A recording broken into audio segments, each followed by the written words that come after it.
ইনি ৪৫ বছর বয়স্ক ভদ্রলোক। ইনার সমস্যা ছিল kidney stone.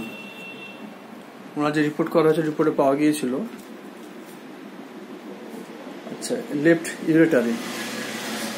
ইউরেটারে there is a calculus measuring about 6 mm left ভেসিকোইউরেটিক জাংশনে। এই সমস্যা নিয়ে আমার কাছে এসেছিলেন।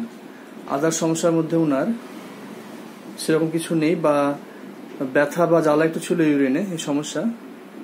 আর জেনারেটির মধ্যে ওনার পেয়েছিলাম appetite moderate, thirst কপিয়াস, tongue moist indented, desire salt বলতে এক্সট্রা সল্ট উনি নেন,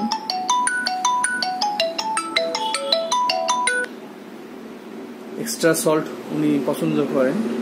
তার সঙ্গে ডিজায়ার ফর এগ, ফিশ, এগুলো ছিল। বিটার থিংস, চিলি, থার্মাল রিয়াকশনের মধ্যে chilli patient, perspiration কপিয়াস, স্টুল regular, urine regular, sound sleep, fearful dream একটা আছে ওনার, ট্রাভেলিং এর একটা হিস্ট্রি আছে, ড্রিমটা আছে।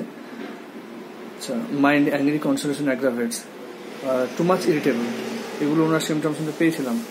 তাতেও আমাকে সোডিয়াম ক্লোরাইড 0/2, 0/4 প্রেসক্রাইব করা হয়েছিল।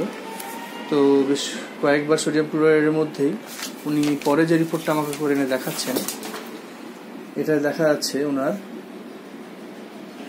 দেয়ার ইজ ইউরেটারে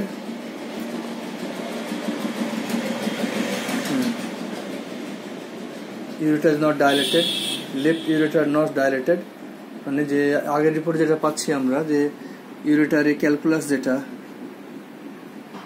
6 mm, এখন সেটা লেফট ইউরেটারে কিছুই নেই।